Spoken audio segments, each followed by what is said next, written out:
Pernah tak anda terfikir kenapa ya kita ada 3 cara berbeza, pecahan, perpuluhan dan peratus untuk cakap benda yang sama?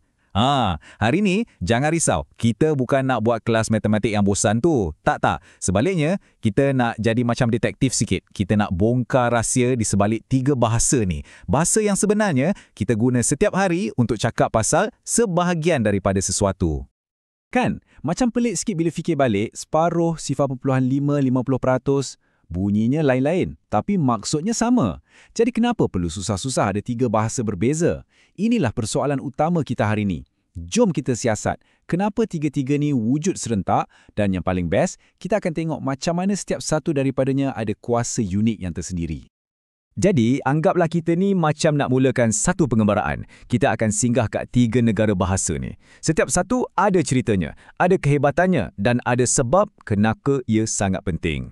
Dah sedia? Okey, jom kita mulakan perjalanan kita dengan bahasa yang paling, orang kata paling asas sekali. Okey, perhentian pertama kita, bahasa pecahan. Ini dia, cara yang paling asas, paling mudah untuk kita bayangkan dalam kepala. Okey, istilah teknikal dia pecahan wajar. Bunyi macam serius sikit kan? Tapi jangan risau, idenya sangat-sangat simple. Ia cuma cara kita nak cakap, okey, saya ada sebahagian je, bukan semua sekali. Dan inilah cantiknya bahasa pecahan ni. Ia sangat visual, sangat senang nak nampak. Bila orang sebut 1/2, bom, terus kita terbayang pizza kena potong 2, kan? Senang, direct, memang bahasa untuk imajinasi kita. Tapi kan, bahasa ni pun ada level dia tau. Cuba tengok ni, 1/2 dengan 2/4. Nampak macam lain, tapi sebenarnya nilainya sama je. Ia macam perkataan sinonim dalam bahasa kita. Macam cantik dengan jelita. Benda sama, cara sebut je lain. Menarik kan? Baiklah, dah faham pasal pecahan? Bagus. Sekarang, jom kita bergerak ke bahasa yang kedua. Yang ini lebih teratur, lebih sistematik dan dibina khas untuk ketepatan. Selamat datang ke dunia perpuluhan. Okey, pecahan memang best untuk benda-benda macam pizza atau kek. Tapi, cuba bayangkan situasi lain. Katalah anda seorang jurutera yang nak bina jambatan atau saintis kat makmal. Anda perlukan ukuran yang super tepat. Guna pecahan macam 13/46, dah mula rasa kekop dan rumit kan? Kat sinilah kita perlukan sistem yang lebih standard. Jadi, macam mana nak selesaikan masalah ni? Jawapannya sebenarnya sangat bijak. Para ahli matematik dulu fikir, apa kata kita standardkan je semua pembahagian. Kita bahagikan semua benda guna gandaan 10. Sama ada 10 atau 100 atau 1000 bahagian. Dan dari situlah lahirnya sistem perpuluhan. Ia adalah satu pecahan yang sangat istimewa. Jadi, bila anda nampak nombor macam 0.83, jangan anggap ia benda baru yang asing. Sebenarnya, ia cuma kod rahsia atau jalan pintas untuk tulis 83/100. Kita buang garisan tu, buang nombor kat bawah tu dan dapatlah satu cara yang jauh lebih kemas, lebih efisien, terutamanya bila nak buat kira-kira. Okey, kita dah cover pecahan untuk visual, perpuluhan untuk ketepatan. Sekarang, mari kita masuk ke bahasa yang ketiga. Dan yang ini, saya jamin anda jumpa setiap hari. Dekat pusat membeli belah, dekat berita, dekat telefon anda, mana-mana je. Inilah dia, bahasa peratusan. Perasan tak sesuatu? Peratus tu sendiri datang dari perkataan per-100.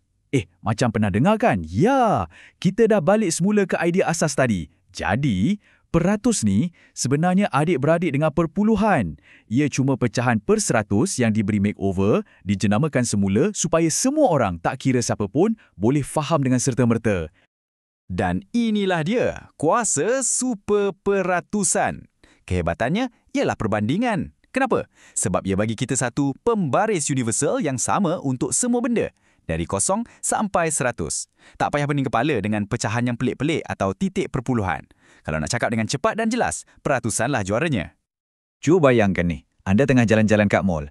Kedai A bagi diskaun 25%. Kedai B bagi 50%. Mana satu lagi bagus? Tak payah keluarkan kalkulator kan? Terus confirm tahu jawapannya. Itulah magic peratusan. Ia menjadikan kita boleh buat perbandingan sepantas kilat. Okey, kita dah lawat ke 3 negara bahasa ni. Pecahan, perpuluhan dan peratus. Tapi, Tahu satu-satu je tak cukup. Kuasa sebenar datang bila kita boleh jadi penterjemah yang fasih antara ketiga-tiganya. Inilah bahagian paling penting. Pemahaman yang sebenar tu bukan cuma tahu maksud setiap satu, tapi bila anda nampak satu nombor dalam satu bahasa, otak anda secara automatik boleh nampak dua versi yang lain tu, zap, macam tu je. Itulah maksudnya betul-betul fasih. Dan untuk bantu kita, inilah dia. Saya suka panggil ni batu Rosetta untuk bahagian tengok jadual ni. Ia tunjukkan macam mana nilai-nilai yang kita selalu guna diterjemahkan antara tiga bahasa ni. Tengok tu, 1/2, 0.5, 50%. Tiga benda ni bukan benda yang berbeza. Ia cuma dialek yang berlainan untuk satu idea yang sama. Jadi, apa kesimpulannya? Mana satu yang paling power? Sebenarnya, tak ada satu pun yang terbaik. Yang paling power ialah kita bila kita tahu nak guna alat yang betul untuk kerja yang betul. Anggap ia macam toolkit. Nak bayangkan sesuatu, guna pecahan.